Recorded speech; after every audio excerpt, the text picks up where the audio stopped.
आज मैं बात करूंगा ब्रेस्ट कैंसर के बारे में, और बहुत ज़रूरी है इस बारे में बात करना, बहुत इंपॉर्टेंट है इस बारे में बात करना, बिकॉज कल एक बड़ा अजीब सा किस्सा हुआ मेरे यहाँ ओपीडी में, और बहुत ही इमोशनल किस्सा है।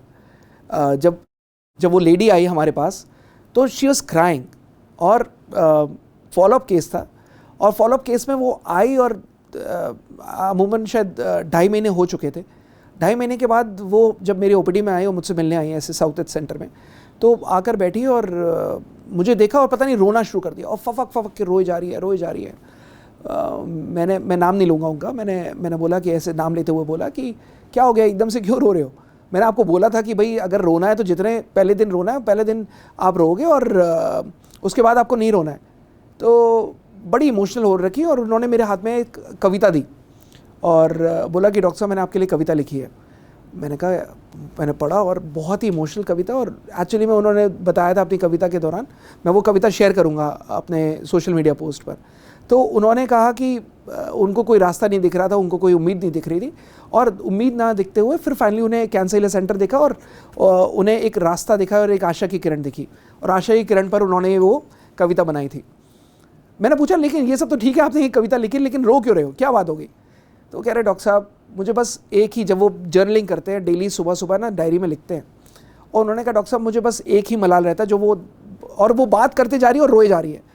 मैं पूछा, भाई आप रोना बंद करो, एक अंदाजे से नाम ले लेते हैं, सपोज सविता ले लेते हैं, कि सविता आप क्यों रो रहे हो, क्या बात हो गई, रीज़न क्या है? And she is just 35-36। तो वो कहते, डॉक्टर साहब बस मुझे एक मलाल रहता है, आप मुझे पहले क्यों नहीं मिले? मैंने कहा, क्या हो गया? अब मिल गए, कोई बात नहीं, जब जागो तब सवेरा, देर हुई लेकिन दुरुस्त है, क्यों परेशान हो रहे हो? अब ठीक हो गए, अब मतलब ठीक हो गए इन द सेंस कि ठीक रास्ते पर है, और 2.5 महीने हो चुका है और बिल्कुल आराम है। वो कहते हैं, डॉक्टर साहब मुझे वो सारा पेन ना बार बार फ्रेश होकर वापस आता है। जब कैंसर डायग्नोज हुआ था, और कैंसर डायग्नोज होने पर डॉक्टर्स के पास गई थी, वो पूरा नरेट कर रही है मुझे दोबारा, और जब डॉक्टर्स के पास गई तो डॉक्टर्स ने बोला कि आपकी ब्रेस्ट रिमूव करनी पड़ेगी। एक महिला के लिए ना एक वो जो अंग है वो बहुत इंपॉर्टेंट है, राइट? तो क्योंकि उसने बच्चों को उसी से फीड कराया है, उनको बच्चों को दूध पिलाया है वहाँ से, तो उसको ऑपरेट करना वो जहन बर्दाश्त नहीं कर पाई थी, and she was crying, she was into that mode जहाँ पर वो सारा दर्द मतलब वो दोबारा से उसको रिकलेक्ट हो रहा था। I don't know what was that trigger, वो कुछ तो ट्रिगर था।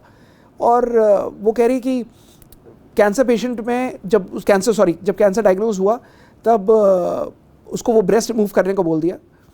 खैर बहुत टफ डिसीजन था, वो उसके हस्बैंड के साथ मतलब रोती रही, उसका हस्बैंड भी रो रहा था, वो भी रो रही थी, और उस समय जब उसको ब्रेस्ट रिमूव करने को बोला, उसकी ब्रेस्ट रिमूव करी। बट कहानी वहाँ नहीं रुकी। उसके बाद उन्होंने बोला कि अब आपकी ब्रेस्ट रिमूव कर दी, सर्जरी हो गई, अब आपको 21 दिन के अंदर अंदर कीमोथेरेपी करानी है, बिकॉज ये जो आया है ये ट्रिपल नेगेटिव आया है। ट्रिपल नेगेटिव मतलब ER negative, PR negative, HER2 negative, triple negative cancer. और डॉक्टर्स ने बोला कि अब इसमें हम कीमोथेरेपी हमें जो करनी पड़ेगी वो एग्रेसिव वाली करनी पड़ेगी, एग्रेसिव वाला ट्रीटमेंट करना पड़ेगा, बिकॉज ये है कि इसमें हम हार्मोन थेरेपी दे नहीं सकते क्योंकि HER2 भी नेगेटिव है, और इसमें अब कहीं ना कहीं हमें बहुत ही एग्रेसिव ट्रीटमेंट कराना पड़ेगा। और उन्होंने फिर कीमोथेरेपी स्टार्ट करी। कीमोथेरेपी जब स्टार्ट करी तो कीमोथेरेपी में उन्होंने 6 साइकिल करे। 6 साइकिल में उसकी जो कंडीशन हुई वो पूरा का पूरा उसकी मतलब बाल उड़ गए थे, कमज़ोर हो गई थी, वीक पड़ गई थी, and she was very good looking. जब मैं बता रहा हूँ आपको, अभी जब 2.5 महीने में जब मिलने आए हैं तो she is really good looking, and nobody could recollect कि भाई क्या कंडीशन है, किस तरीके का, बहुत शार्प फीचर्स, लेकिन इतना भयानक कर दिया मतलब। और बच्चे छोटे, एक आई थिंक 8th स्टैंडर्ड में और एक 5th स्टैंडर्ड में, और बहुत ही कंडीशन ख़राब। बच्चे कैसे स्कूल जा रहे थे, केवल अकेली फैमिली, हस्बैंड वाइफ और 2 बच्चों की। वाइफ हॉस्पिटल में ट्रीटमेंट कराने जा रही है कीमो, हस्बैंड उनके साथ में जा रहा है। पीछे से उन्होंने अपने नेबर्स को बोला हुआ है कि बच्चों को स्कूल भेजो और उनको तैयार करके स्कूल भेजो। उनके नेबर बाई चांस अच्छे थे और उन्होंने उनके टिफ़िन पैक करके दिए, और वापस आ रहे हैं तो देख रहे हैं कि मम्मी नहीं है घर पर। मम्मी कहाँ पर हैं? पापा को फ़ोन कर रहे हैं तो वो कह रहे हैं कि बेटा हम हॉस्पिटल में और हम कीमो करा रहे हैं। और उन्होंने बताया नहीं था बच्चों को भी कि उनको कैंसर है। और जब वो 2.5 महीने की हुई, मतलब जब हमारे ट्रीटमेंट लिया 2.5 महीने के लिए, तो उस दिन वो क्यों रो रही थी? वो इसलिए रो रही थी क्योंकि उस दिन एक रात पहले उन्होंने अपने बच्चों को बताया कि कैंसर है। और पता है उनके बच्चों ने क्या बोला? बोलते मम्मी आपने जब वो सारा ट्रीटमेंट करा दिया, सारी चीज़ें करा दी, अब तो आप मुझे तब से 2 महीने से तो ठीक ही दिख रही हो, तो आपको कहाँ कैंसर है, आपको कहाँ वो है? और वो रोई जा रही है, वो रोई जा रही है, वो कह रही है कि डॉक्टर साहब मुझे पता है मैंने वो किस तरीके से टाइम निकाला, मुझे पता है मैंने किस तरीके से वो निकाला जब मैं कीमो कराने जा रही थी और बिल्कुल खोखला कर दिया था, और आज आपके 2.5 महीने में मुझे वो कॉन्फिडेंस मिला, वो उम्मीद मिली कि मैं अपने बच्चों को बता सकती हूँ, और उन्हें दिख रहा है कि मैं कहीं नहीं जा रही, कोई डाउन टाइम नहीं है, मैं घर पे रह रही हूँ, घर पे लेते हुए ट्रीटमेंट करा रही हूँ, घर पे लेते हुए दवाइयाँ खा रही हूँ और कोई परेशानी नहीं है। और उनके बच्चे तक कह रहे हैं कि मम्मी अब कैंसर है तो कोई बात नहीं ना, आपको कोई देख के कुछ कह तो नहीं रहा, आपकी कंडीशन तो ख़राब नहीं है।